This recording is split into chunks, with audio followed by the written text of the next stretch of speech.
என்னை சுற்றி இருக்கவங்களாம் நல்லா வாழுறாங்க. எனக்கு வாழ்க்கையே போச்சு. என் வாழ்க்கை ஃபுல்லாகவே சோகம்தான். வாழ்க்கையே ரணமான வாழ்க்கை. ஆறுதலான வார்த்தை எங்கேயுமே கிடைக்கல.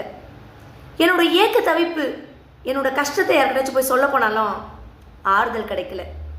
சிலர் கேட்குறாங்க, கேட்டுட்டு நான் வந்ததுக்கப்புறம் என் காது படவே என் பேரை டேமேஜ் பண்ணி பேசுகிறவங்க தான் ஒரு சில கூட்டம். எங்கேயுமே ஆறுதல் கிடைக்கல. அழுது அழுது என் கண்ணில் தண்ணியே போயிடுச்சு. இப்போல்லாம் கண்ணீர் எங்கே தெரியுங்களா வருது? என் இருதயத்துக்குள்ள ரணமாக இருக்குது. அதுக்கு மருந்து போடுறதுக்கு யாருமே கிடையாது. ஒரு நபர் கூட என் தோளில் கை போட்டு ஆறுதல் படுத்துறதுக்கு ஒருத்தரும் கிடையாது.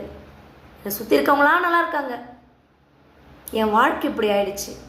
யாருமே இல்லை. வாழ்க்கையை தொலைச்சிட்டேன். கவலையே படாதீங்க. உங்களுக்கு ஆண்டவராக இயேசு கிறிஸ்து அவர் இருக்காருங்க. அவரு மலைகள் விலகினாலும் பர்வதங்கள் நிலை பெயர்ந்தாலும் என் கிருபை உங்களை விட்டு போகாதுமா. என் சமாதானத்தின் உடன்படிக்கை எப்பவுமே உங்க கூட தான் இருக்கும் அப்படின்னு உங்க மேல மனதுருகிற கர்த்தர் சொல்றாருங்க. இந்த மனுஷங்க கிட்ட எல்லாம் போய் நீங்க ஆறுதலுக்கு நின்னீங்கன்னு வச்சுக்கலாம், ஆறுதல் கிடைக்காது. தவறான பேச்சுகள் தான் கிடைக்கும். முழுமையான விடுதலை கிடைக்காது.